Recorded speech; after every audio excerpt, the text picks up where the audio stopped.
ஜீவநீரோடை ஊழியங்கள் வழங்கும் இதயத்திற்கு இன்று ஒரு சிந்தனை. ஒரு பக்தனின் சாட்சி.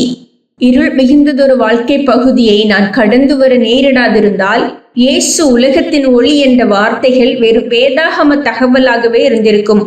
ஆனால் என்னுடைய இருளின் பாதையில் ஆண்டவர் ஒளியாய் இருப்பது ஒரு உண்மை சம்பவமாக மாறியது. தேவன் அன்பானவர் என்ற செய்தி பல வருடங்களாக எனக்கு நன்கு தெரிந்த செய்தியாகவே இருந்தது. ஆனால் நண்பர்கள், உறவினர்கள், தெரிந்தவர்கள், தேடி சென்றவர்கள் யாருடைய அன்பும் எனக்கு கிடைக்காமல் போன ஒரு காலகட்டத்தில் தான் அந்த அன்பரின் அன்பு எந்த அளவிற்கு ஆத்துமாவில் ஊடுருவி சென்று உலர்ந்த உணர்வுகளை உயிரிடைய செய்யும் என்பதை கண்டறிந்தேன். கர்த்தர் என்னோடு இருக்கிறார் என்ற உண்மையில் என்றும் எனக்கு சந்தேகம் இருந்ததில்லை. ஆனால் எனக்கென்று யாரும் இல்லாதது போன்ற ஒரு சூழ்நிலை ஏற்பட்டு நான் தனிமையாக்கப்பட்டது போன்ற ஒரு வேளை வந்த போதுதான் கர்த்தர் என்னோடு இருக்கிறார் என்பது உணர முடிந்த ஒரு விஷயம் என்பது தெளிவாக விளங்கியது. கர்த்தர் என்னோடு இருக்கையில் வேறு ஒருவர் கூட என்னோடு இராவிட்டாலும் எனக்கு தனிமை இல்லை என்பதும் உறுதி செய்யப்பட்டது. எனக்கு வந்த பிரச்சனைகளை எண்ணி பார்க்கையில் இன்றும் அது வேதனை உணர்வையே தருகின்றது. ஆனால் எத்தனை பிரச்சனைகள் வந்தாலும் இயேசுவோடு இருப்பவன் அவைகளால் வீழ்ந்து போகாமல் தைரியமாக சந்திக்க முடியும் என்ற உண்மை அப்போதுதான் அனுபவ கல்வியாக மாறியது.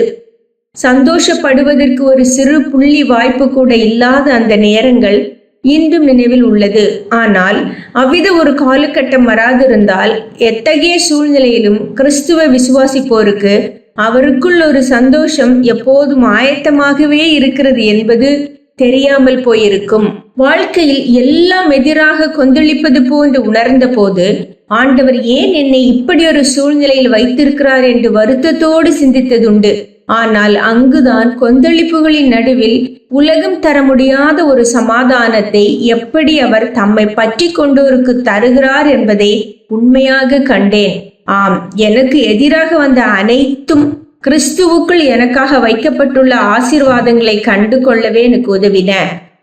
சிந்தனைக்கு: கஷ்டங்களை நீயாக நாடாதே, வந்துவிட்ட கஷ்டங்களை கண்டு விலகியும் ஓடாதே. கஷ்டங்களை நீயாக நாடாதே, வந்துவிட்ட கஷ்டங்களை கண்டு விலகியும் ஓடாதே.